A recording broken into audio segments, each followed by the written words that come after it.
আসসালামু আলাইকুম, শুভেচ্ছা সহ আমন্ত্রণ চ্যানেল আই সংবাদে আপনাদের সাথে আছে আমি নবনীতা। বিস্তারিত সংবাদের শুরুতেই জানিয়ে দিচ্ছি ফ্রেশ প্রিমিয়াম টি সংবাদ শিরোনাম। সাবেক আইজিপি বেনজির দেশের বাইরে গেছেন কিনা জানেন না স্বরাষ্ট্রমন্ত্রী। হত্যায় জড়িতদের বিচারে সরকার বদ্ধপরিকর বলে মন্তব্য। তাকে তো এখনো আমরা নিষেধাজ্ঞা দেইনি, সে নিষেধাজ্ঞার আগে চলে যেয়ে থাকে। আমি এখনো কিন্তু সঠিক জানি না সে আছে কিনা চলে গিয়েছে। এমপি আনার হত্যা ঘটনা তদন্তে নেপালে 4 সদস্যের গোয়েন্দা দল। গুরুত্বপূর্ণ আসামিদের দেশে আনতে ইন্টারপোলের মাধ্যমে কাঠমান্ডুকে চিঠি। আজ থেকে আবারও বন্ধ মালয়েশিয়ার শ্রমবাজার। সরকারের সর্বোচ্চ পর্যায়ের সিদ্ধান্ত পরিবর্তনের সুযোগ নেই ঘোষণা। ধূমপান রোধে আইনের কঠোর প্রয়োগ ও নতুন প্রজন্মকে সম্পৃক্ত করার তাগিদ। বিশ্ব তামাক মুক্ত দিবসে অধূমপায়ী ব্যক্তিত্ব সম্মাননা প্রদান। এবং রাত পোহালেই টি-20 বিশ্বকাপের পর্দা উঠছে যুক্তরাষ্ট্রে। শেষ প্রস্তুতি ম্যাচে কিছুক্ষণ পর মুখোমুখি বাংলাদেশ ভারত।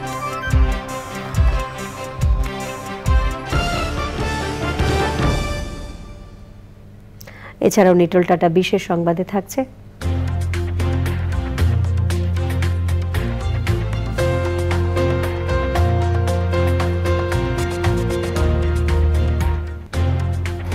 সুন্দরবন রক্ষায় 3 মাসের জন্য পর্যটক প্রবেশ, মাছ ধরা ও নৌযান চলাচল বন্ধের খবর।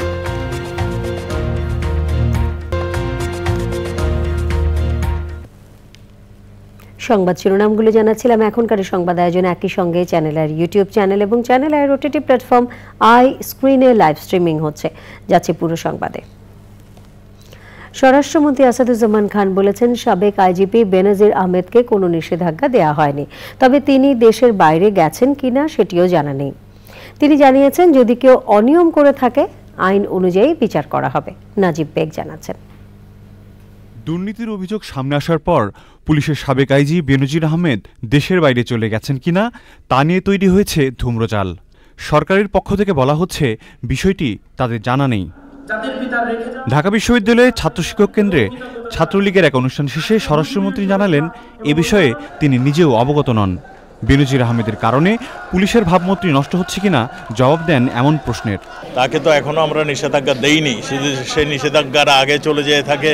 আমি এখনো কিন্তু সঠিক জানি না সে আছে কিনা চলে গিয়েছে। আমাকে জেনে কথা বলতে হবে। আপনারা যেই প্রশ্নটা করছেন, আমাকে জেনে কথা বলতে হবে। কেন? এটা ব্যক্তিগত ব্যাপার। আমার পুলিশ বাহিনী অনেক ভালো কাজ করছে। যদি ব্যক্তি কোনো কিছু করে থাকে তার দায় প্রতিষ্ঠান নেয় না। স্বরাষ্ট্রমন্ত্রী বলেন, বেনজির আহমেদের বিরুদ্ধে অভিযোগের অনুসন্ধান চলছে। অনিয়ম করলে পার পাওয়ার সুযোগ নেই।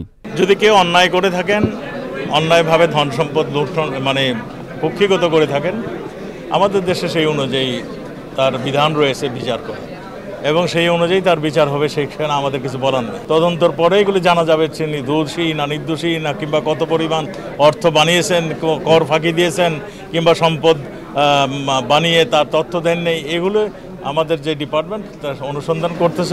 দুর্নীতির বিরুদ্ধে সরকার জিরো টলারেন্স নীতি অব্যাহত রাখবে বলে ঘোষণা দেন স্বরাষ্ট্রমন্ত্রী। প্রতিষ্ঠান নেয় না। Thank you. Nazib Baig, channel I, Dhaka. BNP মহাসচিব মির্জা ফখরুল ইসলাম আলমগীর বলেছেন, বেনজির আজিজ ইস্যুতে সরকারের বক্তব্য লোক দেখানো ও প্রতারণা ছাড়া কিছুই নয়। জাতীয় প্রেস ক্লাবে সম্মিলিত পেশাজীবীদের আলোচনায় তিনি আরও বলেন, সরকারের মধ্যে এখনও হাজার হাজার বেনজির ও আজিজ ঘুরে বেড়াচ্ছে। বিএনপি মহাসচিব বলেন, গণতান্ত্রিক সরকার পুনঃপ্রতিষ্ঠায় বিএনপি 15 বছর ধরে আন্দোলন করছে, তবে একদিনে সাফল্য আসে না। কৌশল পরিবর্তন করে নেতাকর্মীদের লক্ষ্যে অটুট থেকে মাঠে থাকার আহ্বান জানান তিনি।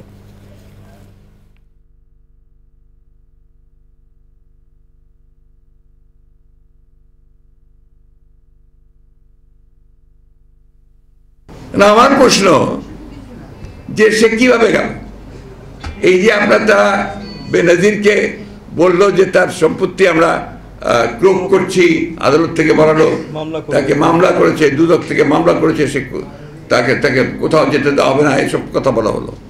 তো সে 4 তারিখে সপরিবারে একেবারে এয়ারলাইন্সের নামটাও দিয়েছে, সিঙ্গাপুর এয়ারলাইন্সে এসে চলে গেল সকলের চোখের নাকৃতির পক্ষ দিয়ে। তাহলে এই যে কথা বলছেন যে কেউ ভাগ ছাড় পাবে না, আমরা সবাইকে বিচার করি সবাই, এটা কি আপনার মানুষকে আম্মক মনে করেছেন? বাংলাদেশের মানুষকে, বাংলাদেশের মানুষ তো আম্মক না, সবাই বোঝে যে এগুলো হচ্ছে আপনাদের সমস্যা, লোক দেখানো, প্রতারণা, যেভাবে এখন পর্যন্ত প্রতারণা করে আমরা দেশ শাসন করি। ঝিনাইদহ ৪ আসনের এমপি আনোয়ারুল আজিম আনার হত্যায় জড়িত গুরুত্বপূর্ণ আসামি সিয়াম সহ অনেকে নেপালের কাঠমান্ডুতে রয়েছে বলে ধারণা করছেন গোয়েন্দারা। আগেও বাংলাদেশের শীর্ষ সন্ত্রাসীরা নেপালে পালিয়েছেন উল্লেখ করে গোয়েন্দা প্রধান বলেন, সিয়াম সহ আসামিদের দেশে আনতে ইন্টারপোলের মাধ্যমে নেপালকে চিঠি দেওয়া হয়েছে। স্বরাষ্ট্রমন্ত্রী বলেছেন, আনার হত্যায় জড়িত যুক্তরাষ্ট্রে পলাতক আসামিদের গ্রেপ্তারে প্রয়োজনে ভারতের সহযোগিতা নেওয়া হবে। শহীদুল্লাহ রাজু জানাচ্ছেন। সংসদ সদস্য আনোয়ারুল আজিম আনার হত্যা রহস্য উদ্ঘাটনে কলকাতায় তদন্তের পর এবার গোয়েন্দা পুলিশের 4 সদস্যের একটি প্রতিনিধি দল নেপাল গিয়েছে। ঢাকা মহানগর গোয়েন্দা পুলিশের প্রধান হারুন অর রশিদের নেতৃত্বে ডিবির 3 সদস্য এবং ন্যাশনাল সেন্ট্রাল ব্যুরোস এনসিবির 1 সদস্য রয়েছেন প্রতিনিধি দলে। কাঠমান্ডুতে তদন্তে গুরুত্বপূর্ণ তথ্য পাওয়া যাবে বলে আশা করছেন গোয়েন্দারা। বাংলাদেশের অনেক সন্ত্রাসী তারা এখন কাঠমান্ডুকে তারা ব্যবহার করছে, যেমন এর মধ্যে আমাদের যে মাস্টারমাইন্ড যে শাহিন, সেও আমরা দেখেছি যে কাঠমান্ডুর মাটিকে ব্যবহার করে সে অন্য দেশে চলে গিয়েছে। আরও অন্যান্য আসামি সম্পর্কে কিন্তু আমরা এরকম তথ্য পাচ্ছি। এছাড়া আগেও অনেক শিশু সন্ত্রাসীকে আমরা দেখেছি তারা ওইখানে থাকে। নেপালের পুলিশের সাথে আমাদের ইন্টারাকশন এবং তদন্ত কাজে সহযোগিতা আমরা চাই। ভারতীয় বিভিন্ন সংবাদ মাধ্যম জানিয়েছে, চলতি সপ্তাহেই পশ্চিমবঙ্গের সিআইডির একটি বিশেষ প্রতিনিধি দল নেপাল যাবে। রাজধানীতে এক অনুষ্ঠান শেষে স্বরাষ্ট্রমন্ত্রী বলেন, ভারতে এমপি আনার হত্যা সংঘটিত হওয়ায় সেখানেই মূল তদন্ত হবে। হত্যাকাণ্ড অনুযায়ী যে মামলাটা সেটা ভারতেই হয়েছে এবং ভারত থেকে সেটা হবে এবং ভারতের সঙ্গে যুক্তরাষ্ট্রের বন্দি বিনিময় প্রত্যাবর্তন চুক্তি রয়েছে। কাজে এটা ভারত সরকারই তাদের কাছে আবেদন করবে, যেহেতু ঘটনাটা ঘটেছে তাদের দেশে। আমাদের দেশে হলে আমরা আবেদন করি, যারা এই খুন করেছেন কিংবা খুনের সহযোগিতা করছেন তাদেরকে আইন অনুযায়ী তাদের বিচার করা, তার মানে এবং নেপালে যিনি আছেন তাকে ফিরিয়ে আনার জন্য যত ধরনের ব্যবস্থা সেগুলো আমরা। মামলার সুষ্ঠু তদন্তে ভারত এবং নেপালের সাথে কূটনৈতিকভাবে যোগাযোগ করছে সরকার বলেও জানান স্বরাষ্ট্রমন্ত্রী। Shahidullah Raju, channel I, Dhaka. আবারও বন্ধ হয়ে গেল মালয়েশিয়ার শ্রমবাজার। পূর্ব ঘোষণা অনুযায়ী 31শে মের পর আর কোনো কর্মী দেশটিতে প্রবেশের সুযোগ পাবেন না। মালয়েশিয়ার হাইকমিশনার বলেছেন, এই সিদ্ধান্ত তাদের সরকারের সর্বোচ্চ পর্যায়ে। আপাতত এটি পরিবর্তনের সুযোগ নেই। তার মতে, মালয়েশিয়ায় গিয়ে কাজ না পাওয়ার চেয়ে কাজের নিশ্চয়তা নিয়ে সেখানে যাওয়া ভালো। পান্তুর রহমান জানাচ্ছেন। বাংলাদেশের বাজেটের একটি বড় অংশের যোগান আসে রেমিটেন্স থেকে। স্পষ্ট করে বললে, প্রবাসী বাংলাদেশিদের ঘাম ঝরানো আয় থেকে। দেশের প্রায় 50 লাখ মানুষ প্রবাসী কর্মী। সেই বৈদেশিক শ্রমবাজারের হিসাবে সৌদি আরবের পর মালয়েশিয়ার স্থান। বিদেশে যেতে ইচ্ছুক বাংলাদেশিদের কাছে লোভনীয় হয় এই বাজার বরাবরই নিয়ন্ত্রণ করেছে রিক্রুটিং এজেন্সির সিন্ডিকেট। কর্মী পাঠাতে 1 লাখেরও কম খরচ হলেও জনপ্রতি নেওয়া হয় 5 থেকে 7 লাখ টাকা। অনিয়মের অভিযোগে 2009 সালে কর্মী নেওয়া বন্ধ করে দেয় মালয়েশিয়া। 2016 সালে খুলে দিলেও 2 বছরের মাথায় আবারও বন্ধ। সর্বশেষ 2022 সালে খুলে দেওয়া হয়। মার্চে আবারও ঘোষণা আসে, 31শে মের পর মালয়েশিয়ায় আর কোনো কর্মী প্রবেশের অনুমতি নেই। চাহিদার তুলনায় বেশি মানুষের কাছ থেকে টাকা নিয়ে তাদের পাঠাতে ব্যর্থ হওয়া এজেন্সিগুলো আপাতত লাপাত্তা থাকলেও কদিন ধরে বিমানবন্দরে পড়ে আছেন অনেকে। সাংবাদিকদের সঙ্গে আলোচনায় হাইকমিশনার বলেন, মালয়েশিয়ায় শ্রমবাজার বন্ধের সিদ্ধান্ত আগেই জানিয়ে দেয়া হয়েছে। Extension right now I have no knowledge about it, but like I said, as of now this is the decision of the Malaysian government, and this was the decision at the highest level. It was already decided quite some time ago. Deadline in order to ensure the job is there, and in order to arrange whatever we have on our plate, because like I said, there are many illegals in Malaysia. High commissioner জানান, এই সিদ্ধান্ত সব দেশের কর্মীদের জন্যই প্রযোজ্য। পান্তুর Rahman, channel I, Dhaka. অর্থনীতি চরম দুঃসময়ে টিকে থাকায় যেখানে কষ্টের, সেখানে কাস্টমসের কিছু অসাধু কর্মকর্তা কর্মচারীর কারণে ব্যবসা করা কঠিন হয়ে যাচ্ছে বলে অভিযোগ এনে তাদের আইনের আওতায় আনার দাবি জানিয়েছেন তৈরি পোশাক শিল্প মালিকদের সংগঠন বিজিএমইএ। গণমাধ্যম কর্মীদের সঙ্গে মতবিনিময় সভা, শিল্পের সক্ষমতা বাড়াতে আগামী বাজেটে রপ্তানিতে নগদ প্রণোদনা অব্যাহত রাখা সহ বিভিন্ন দাবি জানিয়েছেন সংগঠনের সভাপতি। রিজভী নওয়াজ জানাচ্ছেন, নতুন পরিচালনা পর্ষদ ও সাবেক সভাপতিদের নিয়ে গণমাধ্যম কর্মীদের সঙ্গে মত বিনিময় সভার আয়োজন বিজিএমইএর। রপ্তানি আয়ে প্রধান খাতটির উদ্যোক্তাদের প্রায় সবারই অভিযোগ কাস্টমস কর্মকর্তাদের স্বেচ্ছাচারিতা এবং হয়রানির। রপ্তানি পণ্য ছাড়করণ ও পণ্য চালান, জাহাজীকরণ ও ওজনের ক্ষেত্রে এবং এইচএস কোড নিয়ে অহেতুক অপব্যাখ্যা ও জটিলতা সৃষ্টি করে এবং কাটিং তদারকি শর্তের নামে আমাদের হয়রানি করা হচ্ছে। অপরাধী যেই হোক, সেটা আমাদের মধ্যে হোক আর কাস্টমসের হোক, অপরাধী যে হোক, তাকে বিচার এবং আইনের আওতায় আনার জন্য আমরা প্রস্তাব করেছি। প্রতিযোগী অন্য দেশের তুলনায় বাংলাদেশের উদ্যোক্তাদের প্রতিদিনই নতুন নতুন চ্যালেঞ্জ মোকাবেলা করতে হয় বলে অভিযোগ করেন ব্যবসায়ীরা। আমাদের প্রোডাক্ট কই কই যাচ্ছে, ইন্ডিয়ার কি অবস্থা, ভিয়েতনামের কি অবস্থা, পাকিস্তানের কি অবস্থা, একটি মাল ক্লিয়ার করতে ইন্ডিয়ায় কয়দিন লাগে, ভিয়েতনামে কয়দিন লাগে, বাংলাদেশে কয়দিন লাগে, একটি জাহাজ আসতে কয়দিন লাগে, রিলিজ হইতে কয়দিন লাগে। এখন সময় আসছে গ্লোবালি, ইন্টারন্যাশনালি এই ধরনের কম্পারিজনের জন্য। লিখিত বক্তব্যে বিজিএমইএ সভাপতি বলেন, ব্যাংক ঋণের সুদ হার ও জ্বালানির দাম বৃদ্ধি এবং বৈশ্বিক অর্থনৈতিক সংকট সহ নানা চ্যালেঞ্জ আছে রপ্তানি বাণিজ্যে। শিল্পের সক্ষমতা বাড়াতে আগামী বাজেটে উৎসে কর 0.5% করা, রপ্তানিতে নগদ প্রণোদনা অব্যাহত রাখা এবং অর্থনৈতিক অঞ্চলের বাইরের কারখানায় গ্যাস বিদ্যুৎ না দেওয়ার সিদ্ধান্ত থেকে সরে আসার আহ্বান জানান তিনি। Rizvi Nawaz, channel I, Dhaka. তামাক মুক্ত দেশ গড়তে সবার সমন্বিত উদ্যোগের বিকল্প নেই বলেছেন কৃষিমন্ত্রী আব্দুস শাহিদ। বিশ্ব তামাক মুক্ত দিবসে রাজধানীর উদয়ন উচ্চ মাধ্যমিক বিদ্যালয়ে অধমপায়ী ব্যক্তিত্ব সম্মাননা পেয়েছেন বীর মুক্তিযোদ্ধা মুকিত মজুমদার বাবু। বিশিষ্টজনেরা বলেন, সবার ঐক্যবদ্ধ প্রয়াসে তামাক মুক্ত পৃথিবী গড়ার আন্দোলনে গতি পাবে। সে সময় তারা ধূমপান রোধে আইনের কঠোর প্রয়োগের পাশাপাশি নতুন প্রজন্মকে সম্পৃক্ত করার উপর গুরুত্ব আরোপ করেন। আলিম আল রাসি জানাচ্ছেন, স্বাস্থ্য মন্ত্রণালয় ও পরিসংখ্যান ব্যুরোর তথ্য মতে দেশের প্রায় 4 কোটি প্রাপ্তবয়স্ক মানুষ ধূমপান বা তামাক সেবন করেন। এর বাইরে রয়েছে শিশু কিশোরদের একটা বিরাট অংশ, যারা এই গণনার বাইরে। প্রতিনিয়তই বাড়ছে জনস্বাস্থ্যের জন্য চরম ক্ষতিকর তামাকের আগ্রাসন। এমন বাস্তবতায় তামাকের ব্যবহার নিয়ন্ত্রণ ও নিরুৎসাহিত করতে বিশ্ব তামাকমুক্ত দিবসে গুণী ব্যক্তিদের অধমপায়ী ব্যক্তিত্ব সম্মাননা দিয়ে থাকে মাদকদ্রব্য ও নেশা নিরোধ সংস্থা মানুষ। এবছর সম্মাননায় ভূষিত হন প্রকৃতি ও জীবন ফাউন্ডেশনের চেয়ারম্যান প্রকৃতিবন্ধু বীর মুক্তিযোদ্ধা মুকিত মজুমদার বাবু। আয়োজনে অংশ নিয়ে বিশিষ্টজনরা বলেন, আগামী সমৃদ্ধ বাংলাদেশ বিনির্মাণে তামাকসহ সব নেশাদ্রব্য থেকে ভবিষ্যৎ প্রজন্মকে সুরক্ষিত করতে হবে। আমাদের সন্তানরা আমাদের কাছে সবচেয়ে বেশি গুরুত্বপূর্ণ। তো তামাক নিয়ে এখানে অনেক কথা হয়েছে, আমরা কিন্তু তামাকের বিপজ্জনক অনেক কিছু জেনেছি এবং শুধু জানি নাই, আমাদের জীবনে প্রয়োগও করব। ধূমপান হলো নাটের গুরু। ধূমপান থেকেই মাদকের এবং অন্যান্য নেশা শুরু হয়। ধূমপানের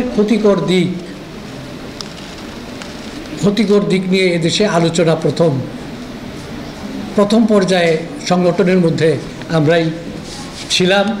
নিজের বাসাকে ধূমপান মুক্ত রাখবা, যে বন্ধুরা ধূমপান করে বা করতে বলবে তাদেরকে অবশ্যই বর্জন করতে হবে।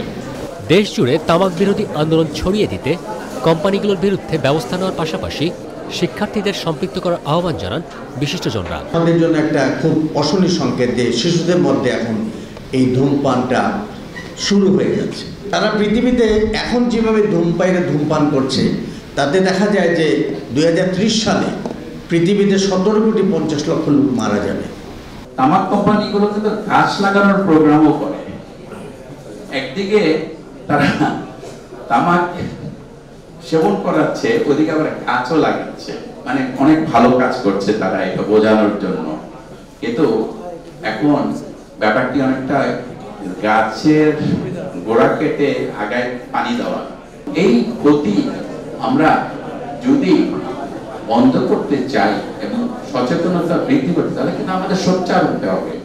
সবাই মিলে যখনই আমরা এক হব, শক্তভাবে আমরা যখনই এই কথাগুলো বলবো, সবাই মিলে তোমরা আমরা, তখনই কিন্তু এই কাজটি করা সম্ভব হবে, এই ক্ষতিকর প্রভাবকে কমানো সম্ভব হবে এবং এই তামাকের যে আগ্রাসন সেটাকে কিন্তু আমরা বন্ধ করতে পারবো। আমরা একটি তামাক মুক্ত বিশ্ব করার যে অঙ্গীকার, বাংলাদেশ 2024 সালে এই তামাক মুক্ত হিসাবে এবং মাদক মুক্ত হিসাবে আমরা দেশকে মুক্ত করব, এই ঘোষণা মাননীয় প্রধানমন্ত্রী দিয়েছেন। তামাক মুক্ত দেশ গড়ার লক্ষ্যে ধূমপান ও মাদকের বিরুদ্ধে 3 দশকের অধিক সময় কাজ করছে মানুষ। আলিমাল রাজি, চ্যানেল আই, ঢাকা।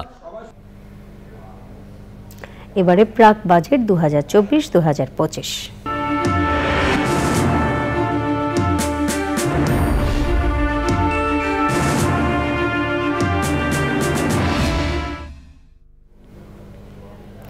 এবারের বাজেটে প্রযুক্তি খাতের কোন কোন বিষয়ের উপর সরকারের বেশি দৃষ্টি দেওয়া উচিত তা নিয়ে রয়েছে নানান আলোচনা।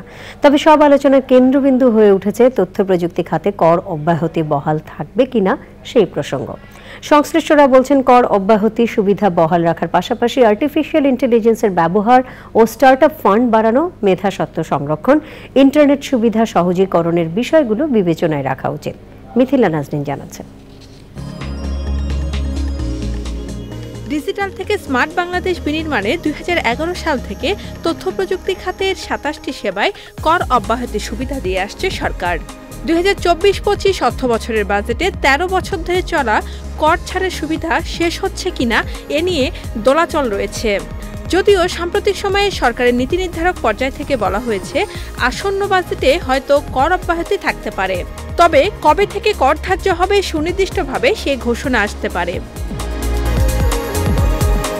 তথ্য প্রযুক্তি খাত সংশ্লিষ্টরা কর অব্যাহতি রাখার পক্ষে মতামত তুলে ধরে বলেন, বিশ্ববাজারে টিকে থাকতে উদীয়মান এই খাতে প্রণোদনার বিকল্প নেই।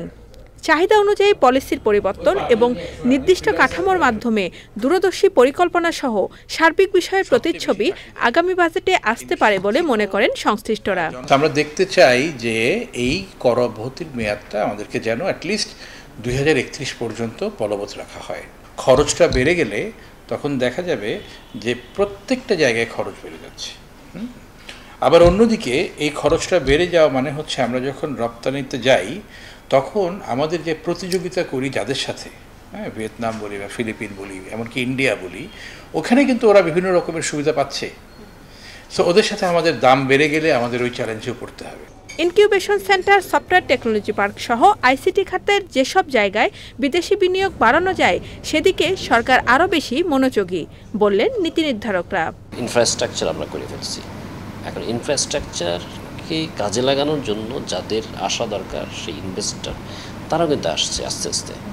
তারাও তো একদিনে আসবে না, তারাও তো আস্তে আস্তে ইকোসিস্টেমটা পরীক্ষা করবে যে আসলে তত ইনভেস্ট করা যায়, ব্যবসা বান্ধব কতটুকু সাস্টেনেবিলিটি আছে কিনা, ট্রাস্ট, তারপর এর সাথে অনেক কিছুই আছে।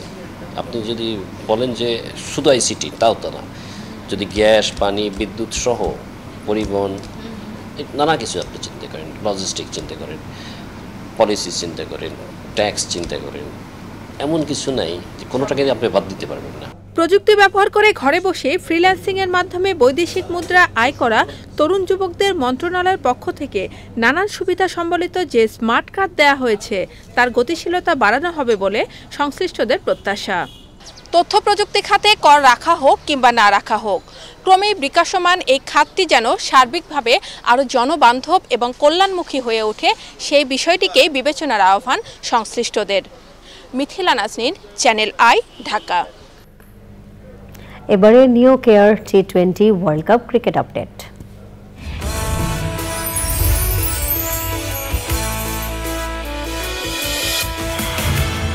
T20 বিশ্বকাপ 2024-এ যুক্তরাষ্ট্র ও ওয়েস্ট ইন্ডিজের যৌথ আয়োজনে এবারের আসরে অ্যাশেজের 2 দল অস্ট্রেলিয়া, ইংল্যান্ড আছে একই গ্রুপ বিতে।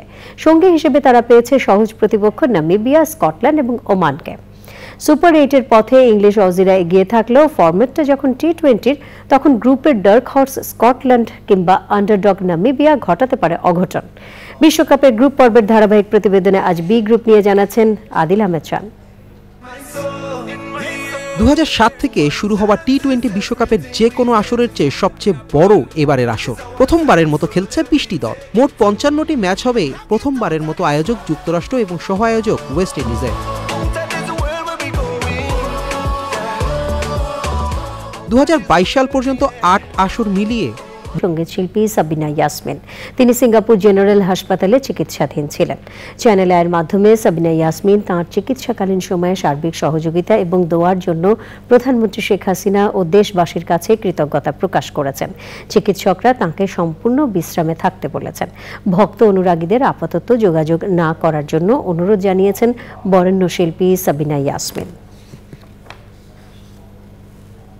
এরই সাথে সংবাদে নিয়ে নিচ্ছে খানিকক্ষণের বিরতি। আর বিরতির পর অন্যান্য সংবাদের সাথে জানিয়ে ফিরব।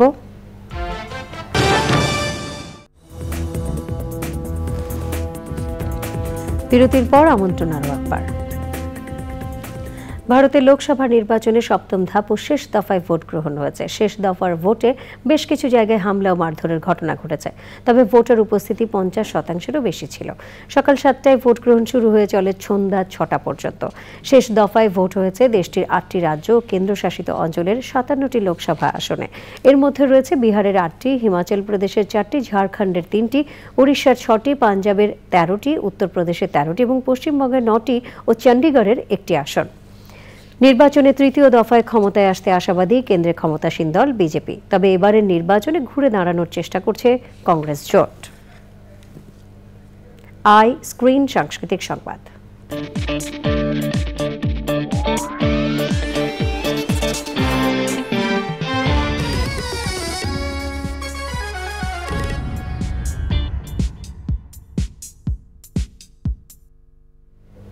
বিনোদনের স্মার্ট দুনিয়া ওটিটি প্ল্যাটফর্ম আই স্ক্রিনে প্রদর্শন হচ্ছে ক্লাসিক সব সিনেমা, নাটক ও ওয়েব সিরিজ। এই প্ল্যাটফর্মে প্রদর্শন হচ্ছে ক্রিকেট নিয়ে premium content of the mark. এটি নির্মাণ করেছেন জাতীয় চলচ্চিত্র পুরস্কারপ্রাপ্ত অভিনেত্রী এবং গুণী নির্মাতা আফসানা মিমি। ইমপ্রেস টেলিফিল্ম প্রযোজিত কন্টেন্টে অভিনয় করেছেন মুস্তাফিজুর নূর ইমরান, আরহাম, শারমিন আক্তার শর্মী এবং অনেকে। দর্শকরা আই স্ক্রিন সাবস্ক্রাইব করে কন্টেন্টটি উপভোগ করতে পারবেন। নেটোল টাটা বিশেষ সংবাদ।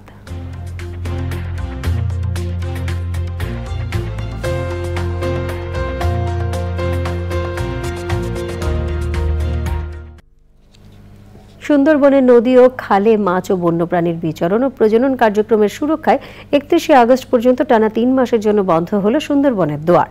সে সময় মাছ ধরা, পর্যটক প্রবেশ এবং সাধারণ মানুষের চলাচল নিষিদ্ধ থাকবে। এবারে কৃষি সংবাদ।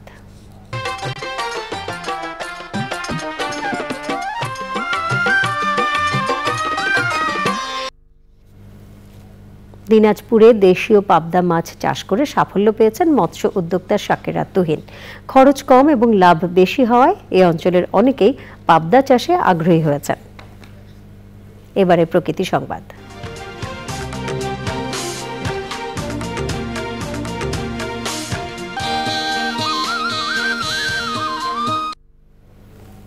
মেহেরপুরে বেড়েই চলেছে নীরব ঘাতক পার্থেনিয়াম উদ্ভিদ। বাড়ির আঙ্গিনা, রাস্তার দুধার কিংবা ফসলের মাঠে জন্মানো এই গাছ হতে পারে মৃত্যুর কারণও। মানবদেহের জন্য মারাত্মক ক্ষতিকর বিষাক্ত এই আগাছা গবাদি পশুর জন্য প্রাণঘাতী। বিশেষজ্ঞরা বলছেন এটি নির্মূল করা না গেলে আরও হুমকিতে পড়বে জেলার কৃষি এবং প্রকৃতি পরিবেশ। সংবাদে আবারও নিয়ে নিচ্ছে বিরতি। আর বিরতির পর খেলার খবরে থাকছে চ্যাম্পিয়ন্স। আপনারা দেখছেন চ্যানেল আই সংবাদ। এবারে খেলার খবর।